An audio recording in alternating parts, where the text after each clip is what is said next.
네, 교회 여러분 안녕하십니까? 3월 2일 수요일 새벽 예배 시작하도록 하겠습니다.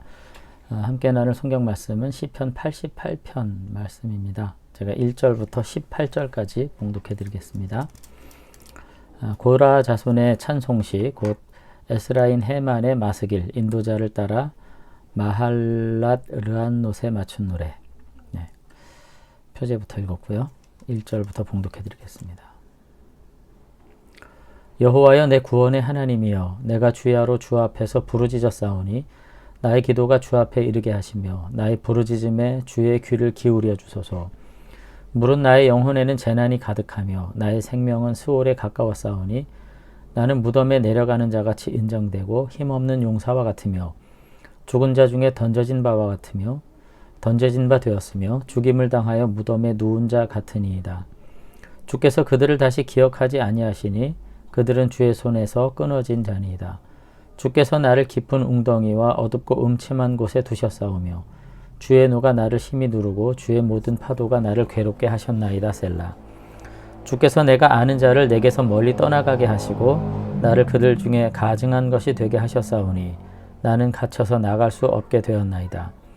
곤란으로 말미암아 내 눈이 쇠하였나이다.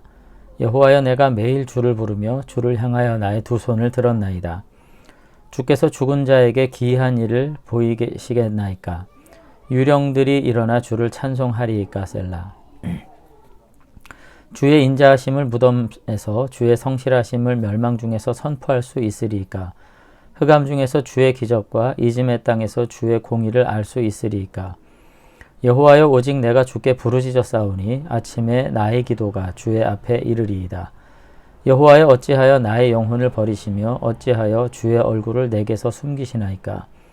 내가 어릴 적부터 고난을 당하여 죽게 되었사오며 주께서 두렵게 하실 때에 당황하였나이다. 주의 진노가 내게 넘치고 주의 두려움이 나를 끊었나이다. 이런 일이 물같이 종일 나를 애우며 함께 나를 둘러쌌나이다.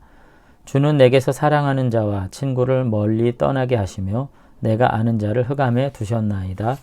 아멘.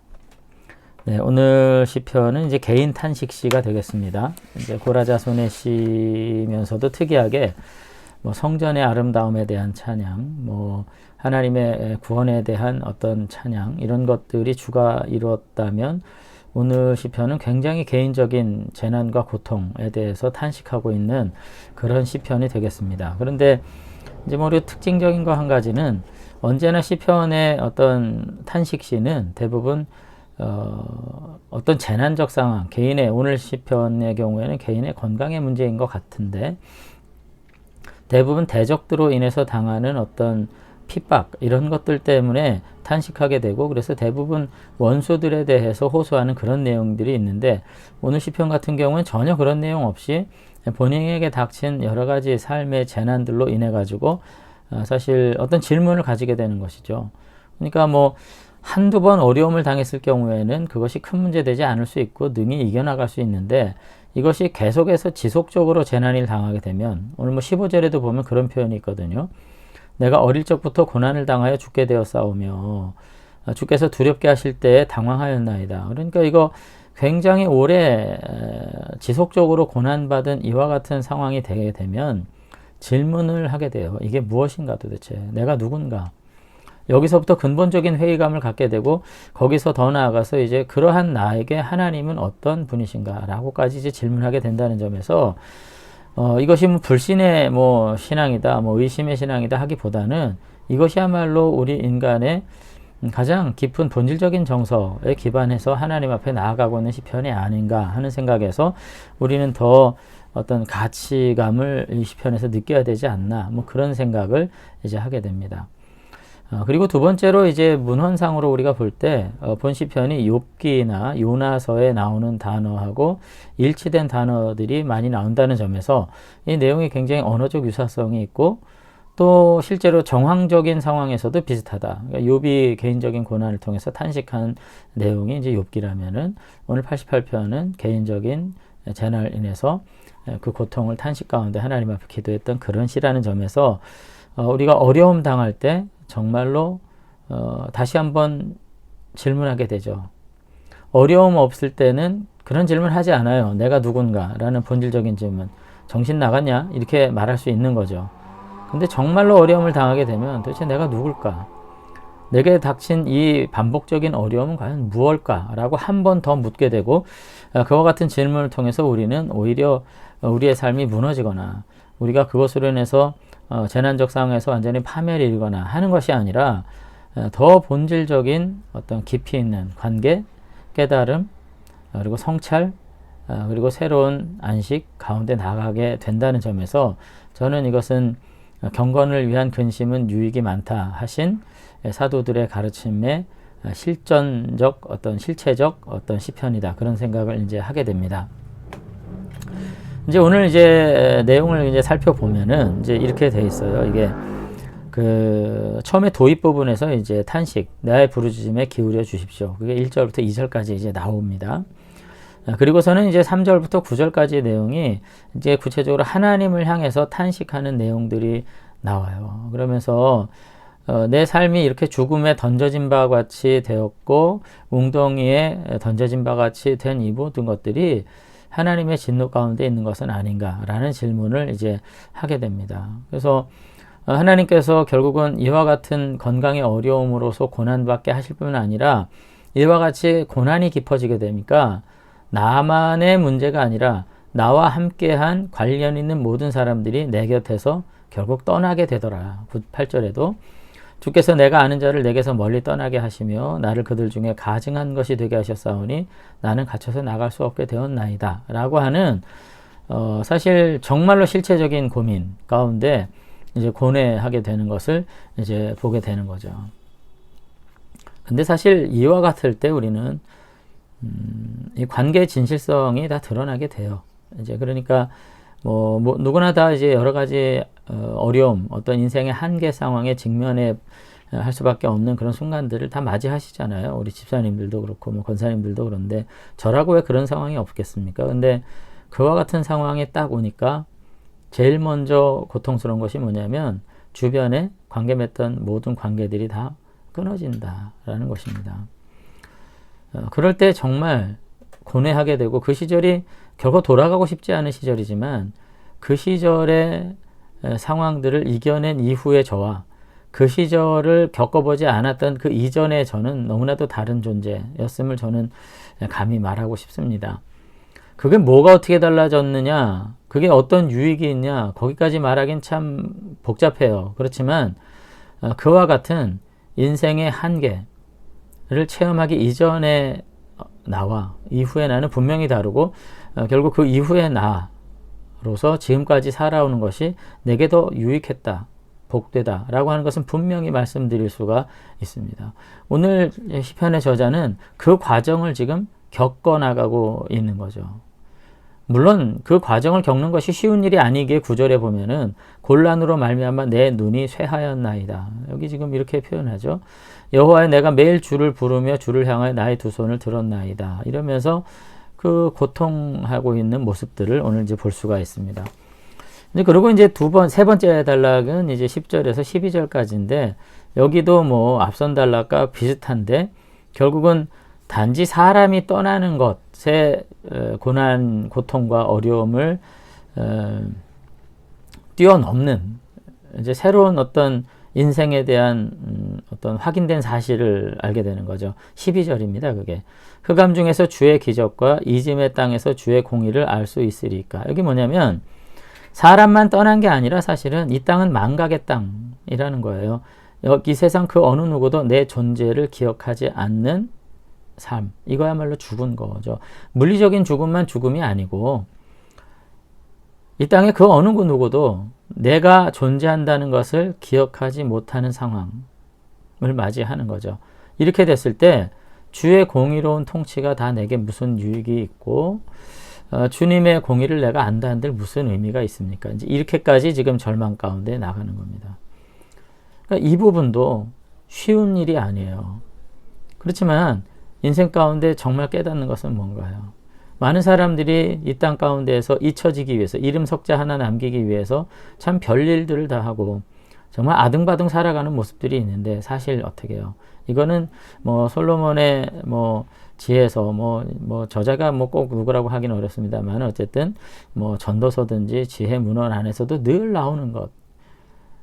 이 땅에 있는 모든 것들이 다 잊혀져 가는 것이라는 것을 오늘 기억하면서 간절히 바라는 것은 그러나 하나님께서만큼은 기억하시고 그 공의로운 통치의 영역 안에 나의 자리가 보존되기를 원한다고 하는 본질적인 기도를 이제 하게 되는 거죠. 저는 어떻게 보면 고난이 아니더라도 이 점이야말로 우리가 가장 소중히 붙들어야 될 어떤 것이 아닌가 하는 생각을 이제 하게 됩니다.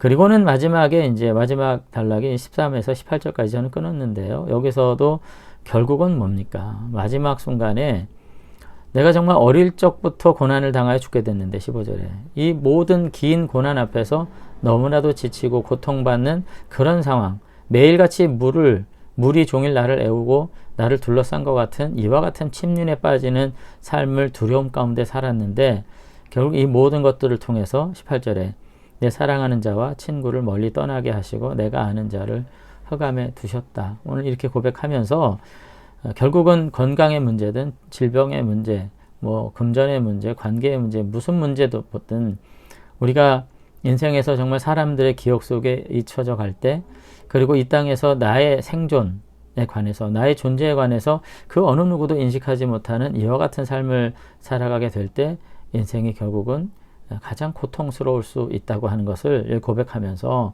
이와 같은 고난 속에서 하나님 나의 기도를 들으시고 귀 기울여 주시고 이 재난 속에서 나를 건져달라고 오늘 그렇게 기도하면서 사실상 그 어떤 희망적 고백도 없이 18절에 시가 그만 끝나고 있다는 것을 이제 알 수 있습니다.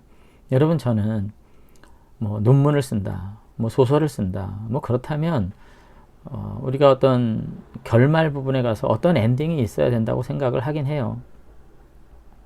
사실 그래서 뭐 기도도 그렇고 마지막에 결국은 긍정의 묘사로 끝내야 될지, 뭐 설교도 그렇습니다. 그 무슨 얘기를 하다가도 어떤 긍정적 소망으로 끝을 내야 된다는 강박이 없지 않죠. 근데 저는 오늘 시편을 보면서 그 어떤 소망도 없이 끝내버리는 이 시편을 통해서 저는 가장 정직함, 그리고 하나님을 향해서 가장 심각한 어떤 호소를 가지고 기도하는 시편의 저자의 모습을 조금 유추해 볼 수 있게 됩니다. 오늘 여러분 그래도 기도하시라 말씀드리고 싶어요. 마지막 순간에 하나님 그래도 주님을 믿습니다 라고 말하고 하나님이 기뻐하실 만한 어떤 언사로 끝마칠 수 없는 순간이 있죠. 여러분 다 아십니다. 다 아세요.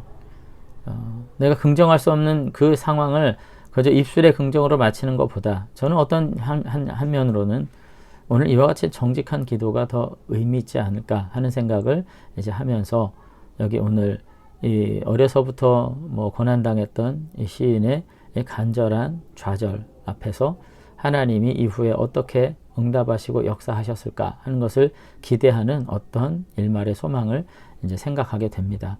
여러분 힘들고 어려운 순간, 그리고 그것이 지금 내게 닥친 현실이라도 여러분 하나님 앞에 정직하게 나아가는 것이야말로 하나님을 향한 가장 큰 신뢰의 고백일 수 있다는 점 여러분들이 생각하실 수 있게 되길 바랍니다. 그래서 종교적 미사역으로 마치지 못하는 것이 결코 불손이 아님을 여러분들이 생각하시면서 정직한 영으로 주님 앞에 나가서 주님께서 주시는 위로 앞에 다시 한번 새로운 소망을 받아 누리는 주의 백성들이 다 되시기를 주의 이름으로 축원합니다. 한번 기도하겠습니다. 하나님 아버지, 오늘 시편 88편에서 성경 전반에서 가장 고통스러운 탄식의 목소리로 하나님 앞에 나아갔던 한 기도자를 만납니다. 하나님, 저는 지속적으로 당하는 고난으로 인해서 그 어떤 소망스러운 결말도 없이 하나님을 향한 신뢰 고백 없이 오늘 시편을 이렇게 마치지만 이 정직한 고백 속에서 간절한 마음을 이미 하나님이 받으시고 오늘 저를 도우시고 구원하시는 은혜로 함께 하셨음을 우리가 확신합니다. 하나님 아버지, 우리 교우들 정말로 그 누구에도 말할 수 없는, 그리고 그 누구에게 고백할 수도 없는 정말 잊혀진 존재와 같은 삶으로 그래서 살아갈 수밖에 없는 그와 같은 고독 속에 우리가 산다 할지라도 하나님 앞에서만큼은 정직하기를, 내 모든 것을 다 내어놓고 기도할 수 있는 참 믿음의 마음을 가질 수 있기를 간절히 소망합니다. 그래서 주님과 더불어서 그 복된 삶으로 다시 한번 회복하시는 은혜를 체험할 수 있는 그런 전화위복의 삶 살아갈 수 있도록 하나님 도와주시옵소서. 오늘 이 순간도 정말로 나오는 탄식 이외에 하나님 앞에 드릴 것이 없는 참으로 고통받는 가운데 있는 우리 교우들 있습니다. 아버지 하나님께서 들으시고 응답하셔서 저의 삶을 다시 한번 주의 은혜의 날개 아래 품으시고 회복시켜 주시옵소서. 아버지께서 온전히 도우실 줄로 믿사옵고 예수님 이름으로 기도드리옵나이다. 아멘. 네, 오늘 수요일인데요. 88편 보면서 저도 사실 이전에 어려웠던 순간들이 주마등처럼 막 지나가요. 그 어떤 선택, 어떤 결론을 내려도 최선이라고 말할 수 없는 정말 처절한 순간들이 있습니다. 그것이 건강이든 재정적인 문제든 어떤 관계 문제든 그럴 때 하나님에게 마저도 체면 차리는 그런 태도로 나아갈 수가 없더라고요. 여러분 그거 다 내려놓고 하나님 앞에 정직함으로 매일 아침 나아가셔서 주님 앞에 나의 모든 것을 돌려드리고 주시는 위로로 다시 한번 채워갈 수 있는 참 경건한 사람들로 우리가 살아갈 수 있으면 좋겠습니다. 그와 같은 위로가 있게 되시길 바라면서 오늘 아침 새벽 예배 마치겠습니다. 감사합니다.